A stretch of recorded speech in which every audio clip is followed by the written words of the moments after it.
ती इमिजिएटली काम सुरू करची आमी मागणी केली. आमचे जमनीचे जावं शेताचे दोंगराचे वाट लागल्या ती चोयन आज सगळ्या गोंयकार दुखी जालो. एक टायम आलो आमी रिजनल प्लॅन केलो 2021 हे गोंय राखपाक, गोंयचे जमीन राखपाक. तो रिजनल प्लॅनाचेर कवर जालो 21 आनी ताचो प्रोसेस अजून न्यू प्लॅन करपाक स्टार्ट जालो ना. पूण त्या प्लॅना बेजार जे एमेंडमेंट हाडून गोंयचे जमीनचे वाट लायन उडयतात. आणि आयज सगळे दिसती पडा म्हणजे दोंगर खातोतात सडनली खंय दोंगरार रस्तो जाता, काटिंग जाता, फिलिंग जाता आनी वर्स म्हणल्यार जाता ते FAR वाडयला 80% आहा ते 200% जाला.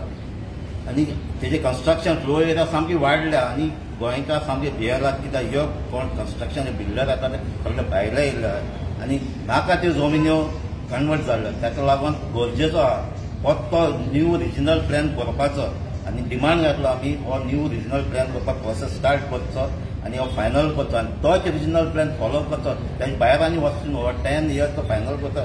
ताजे भायर आनी न्यू आनी कन्वर्जन जावची न्हू. हो फायनल लोकांकूय कळटलें कितले FAR कितली जमीन सेटलमेंट आहा ती. आज लाखांनी जमिनी कन्वर्ट जातात लोकांक खबर नासतना कित्याक तो 2021 फॉल्ट आहलो कितें करेक्शन म्हणून मिसयूज जाता. तें बंद जावपाक जाय. हें बंद जातलें जाल्यार फकत न्यू रिजनल प्लॅन जावपाक